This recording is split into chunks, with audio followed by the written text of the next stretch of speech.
ये झारखंड से हैं। आप भी आओ ना, अरे आओ आगे आओ।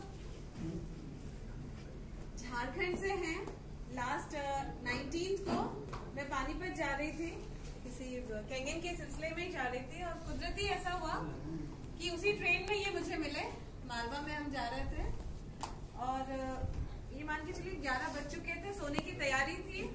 ये फोन में किसी से बात कर रहे थे रिगार्डिंग उनकी डॉटर है, ये इसको एप्लास्टिक एनीमिया है।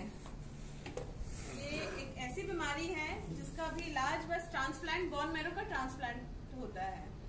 तो पिछले 4 महीने से काफी परेशान थे और आखिरी जो डिसीजन था वो CHL अपोलो ने कह दिया था कि आपको ट्रांसप्लांट ही करना है, और ये पूरी तैयारी के साथ जा रहे थे दिल्ली एम्स के लिए। और कुदरती ऐसा हुआ कि इनसे मिलना हुआ, मेरा बातचीत हुई, रिपोर्ट्स देखी और बताया। मैंने इनसे कहा कि आप मुझे 11 दिन का वक्त दीजिए, बस मेरी एक इच्छा है कि आप ये पानी एक बार कंज्यूम करके देख लीजिए और फिर देखते हैं रिजल्ट क्या होता है। ये बात ट्रेन में हो रही थी, ये सारी ट्रेन में रात के 11 बजे बस सोने वाले थे, लेक में बीच वाले उस पे बर्थ पे थी और भैया सबसे टॉप पे थे, और ऐसे हमारी बात हो रही थी। सब सो चुके थे। कुछ टाइम बाद ऐसा हुआ कि आसपास वाले सारे आके बैठ गए और सुनने लगे मेरी बातें कि मैं क्या बोल रही हूँ। वो जानकार थे, चलिए अच्छी बात है और देख लेते हैं। नेक्स्ट डे दिल्ली में 2 दिन बाद मैं पानीपत से आई, दिल्ली में इनसे मिली, डेमो दिखाया, इनको समझाया, और आगे की कहानी वो बताएंगे। जी जी, मेरा नाम मकसूद अख्तर है, मैं झारखंड से हूँ। मेरा नाम मकसूद अख्तर है, झारखंड से हूँ। ये मेरी बेटी है, शाइस्ता परवीन नाम है। इसको पिछले 4 महीने से एप्लास्टिक एनीमिया है, जो कि भेलोर में क्लियर हुआ। काफ़ी सीरियस हो गई थी, हम भेलोर इसको लेके गए थे, वहाँ क्लियर कर दिया कि इसका एक ही इलाज है और वो है ट्रांसप्लांट।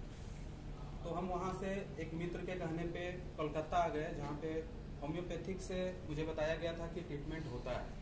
लेकिन 1 महीने वहाँ भी ट्रीटमेंट करने के बाद जब कोई असर नहीं हुआ, तो लास्टली हम यहाँ भी एक डॉक्टर होम्योपैथिक का पता चला था इंदौर, तो हम यहाँ आ गए।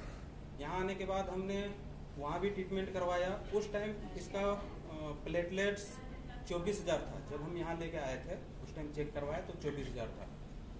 ट्रीटमेंट चालू हुआ होम्योपैथिक का, वो 10 दिन का टाइम लिए और कोई बेनिफिट मुझे नहीं समझ में आया। 10 दिन में प्लेटलेट्स घटता गया। लास्टली 12,000 जब हो गया तो डॉक्टर बोले कि आपको प्लेटलेट्स चढ़ाना होगा, और 2 यूनिट मैंने चढ़ाया। फिर नेक्स्ट डे जब इसका चेक करवाया प्लेटलेट्स, तो CBC करवाया तो 6,000 आ गया, यानी चढ़ाने के बाद भी वो खत्म हुआ। तो डॉक्टर बोला कि अब चढ़ाना नहीं है, क्योंकि हम CHL में एक डॉक्टर विनय बोहरा नाम के हैं हेमेटोलॉजिस्ट, उनसे भी हम मिले थे। तो वो बोले कि ट्रांसप्लांट ही इसका सॉल्यूशन है और इसके अलावा कोई उपाय नहीं है। ठीक है, तो यहाँ पे जो बिल बताए थे वो मुझे लगा कि कॉस्टली है। फिर मैंने दिल्ली पता करना चाहा और हम दिल्ली जा रहे थे। इसी दौरान हमारे एक अंकल हैं, वो JNU में प्रोफेसर हैं, डॉक्टर ये ख्वाजा इकरामुद्दीन नाम है उनका। मैं उनके संपर्क में था, फोन कर रहा था 11 बजे रात को, और उनसे मशवरा ले रहा था कि मैं किस हॉस्पिटल में जाऊं, क्योंकि एम्स में मैंने ऑनलाइन अपॉइंटमेंट लिया हुआ था। तो उन्होंने मशवरा दिया कि आप सर गंगाराम हॉस्पिटल है वहाँ जाइए, ठीक है, और आने के बाद हमसे मिलिए। तो यही तब हम शेयर कर रहे थे, तो मैडम शुक्रिया जी हमको बात जब फोन खत्म हो गया उसके बाद बोले कि भैया आपको क्या प्रॉब्लम है, सो आप हमसे शेयर कीजिए। फिर मैंने बताया इनको, पूरा रिपोर्ट दिए। देखने के बाद ये बताई, कुछ बुक वगैरह में दिखाई कि इसका सॉल्यूशन हमारे पास है, और ये कैंगन वाटर से है।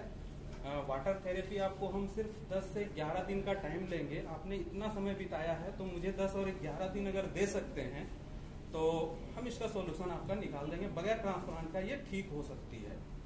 तो मैंने कहा ठीक है, मैं दिल्ली जा रहा हूँ, दिल्ली के बाद मैं वापस आता हूँ और इसको भी ट्राई करते हैं। और दिल्ली से मैं हमको मिले, जैसे बताया, वहाँ डेमो देखे। डेमो देखने के बाद वहाँ से हम पानी लिए लगभग 10 लीटर, और 2-3 दिन के लिए वहाँ लिए थे, फिर इसको पिला रहे थे। और वापस फिर हम वहाँ से सब कुछ करने के बाद मैंने अपना सारा पेपर तैयार कर लिया था ट्रांसप्लांट के लिए सर गंगाराम हॉस्पिटल में। उसके बाद हम वापस आ गए इंदौर। इंदौर आने के बाद मैं कंटिन्यू इनके पास आया और 5 दिन बाद छठे दिन में इसका सीबीसी करवाया और रिजल्ट जो आया, जो 7000 प्लेटलेट्स था वो बढ़ के 26,000 हुआ। हीमोग्लोबिन 6.2 ग्राम था।